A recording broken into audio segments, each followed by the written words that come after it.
नमस्कार, आप देख रहे हैं दृष्टि न्यूज। तमाम खबरों के लिए चैनल को लाइक, शेयर और सब्सक्राइब जरूर करें। दीपावली के पूर्व पटाखा व्यापार नगर पालिका जिला प्रशासन के सहयोग से आवंटित किया जाता है। रामलीला मैदान में पटाखा बाजार लगाए जाने की प्रक्रिया पिछले कुछ दिनों से चल रही है। पहले दुकानदारों और पटाखा लाइसेंस धारी द्वारा आवेदन किया गया था। विदिशा शहर में 232 के लगभग आवेदन और लाइसेंस धारियों के लाइसेंस रिन्यूअल किए गए थे। उन्हीं के आधार पर नगर पालिका द्वारा यहां दुकानें आवंटित की जा रही है। पिछले साल के मुकाबले 10% ज्यादा लेकर आवंटन किया गया है। दुकानदार नगर पालिका के आवंटन की प्रक्रिया पर सवाल खड़े करते हुए रोड पर चक्का जाम कर दिया गया।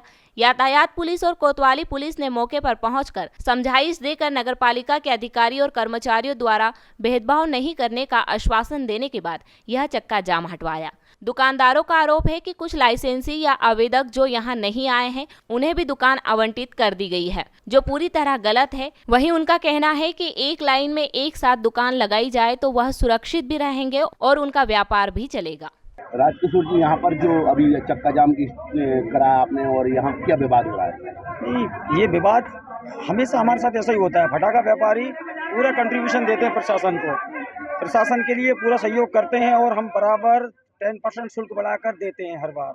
लेकिन ये प्रशासन अपनी मनमानी, मुझे नगर पालिका और जो समिति यहाँ अपनी मर्जी से दुकान काट के देती थी उस जगह पर जहाँ पर वो जगह यूजफुल नहीं है।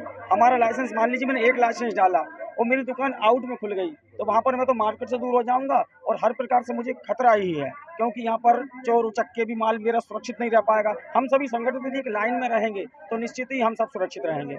और हमने कई बार मांग की है प्रशासन से कि हमको व्यवस्थित लाइन में हमको दुकानें दें।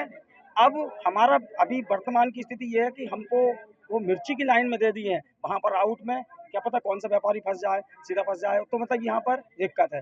और आगामी मैं प्रशासन से निवेदन करना चाहता हूँ कि कम से कम 10 दिन पहले लाइसेंस अप्रूव करें।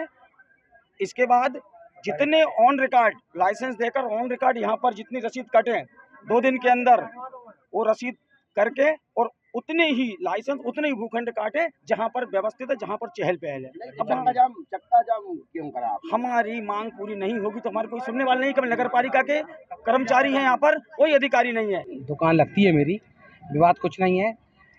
एसडीएम साहब के पास 317 आवेदन गए थे, जिसमें से फटाखा मार्केट में कुल आवेदन 230 आए हैं और 230 लोगों के ही रसीद पैसे जमा हुए हैं।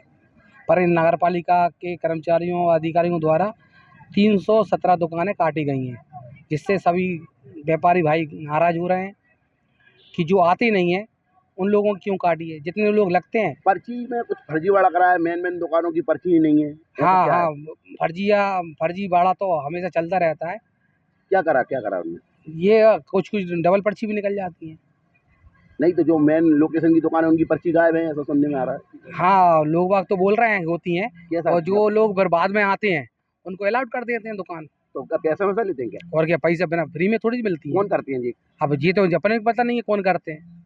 वैसे तो नगर पालिका की सूचना है कि 3 दिन के अंदर अंदर पैसे जमा करो, नहीं बाकी बात जमा नहीं होंगे। अब उनका कहना ये है कि कल भी कोई आ जाएगा तो हम पैसे जमा करेंगे। ऐसा थोड़ी होता है, हर चीज़ की एक अवधि होती है। चक्का जाम क्यों करा? चक्का जाम इसलिए किया गया है कि हम 2 बार एसडीएम साहब के पास गए, अपनी बात रखी, पर उन्होंने दोनों बार हमसे बोला कि हम कलेक्टर साहब से बात करेंगे। ये पटाखे की दुकान को लेकर व्यापारियों द्वारा रामलीला गेट के सामने चक्का जाम किया था, जो कोतवाली टीआई साहब भी आ गए थे। तो आपसी दुकानदारों से बातचीत करने के उसका निर्णय हो गया है। अब वो दुकानें आवंटित की जा रही हैं। चक्का जाम आपने कैसे समझा उनको समझा दी गई कि आपके आप अंदर चलिए, आपका जो विवाद है उसको सुलझाते हैं। तो व्यापारियों और जो नगर पालिका की टीम है उनके द्वारा बातचीत की गई। बातचीत में व्यापारी लोग मान गए और जो दुकानें जो जहां लगाई जाना है वो दुकानदार उसके लिए तैयार हो गए हैं और आवंटन शुरू हो गया।